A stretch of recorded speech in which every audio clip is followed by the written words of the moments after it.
pajak Kementerian Keuangan yang memiliki harta bernilai fantastis.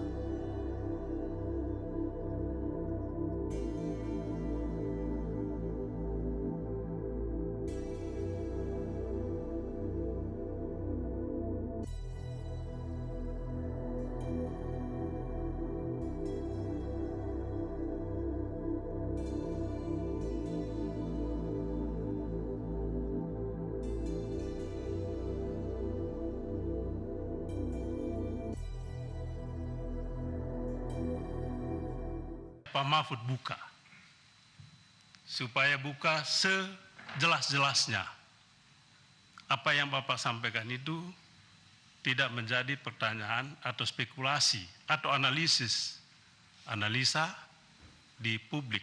Spekulasi itu sangat jelek. Saya termasuk yang punya prasangka jelek atas apa yang disampaikan oleh Pak Mahfud.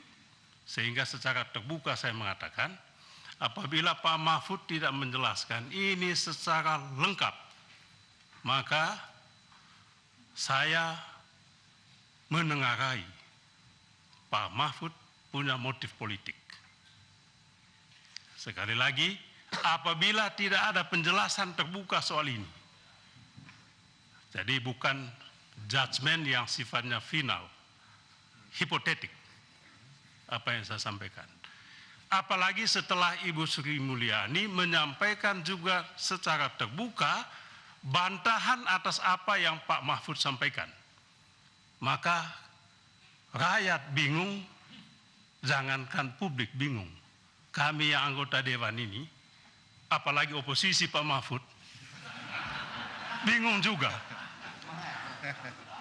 Malah saya tanya-tanya, oh senang juga kita Pak Mahfud ini, ada kawan baru juga.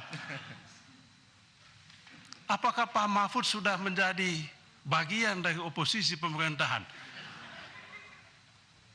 Soeharto jatuh karena ada anggota kabinetnya yang melakukan perlawanan dari dalam. Ya, maka saya waktu itu Pak Mahfud, luar biasa Pak Mahfud. Saya mendukung, tapi ini kan prasangka saya. Betul atau tidak saya tidak tahu ini.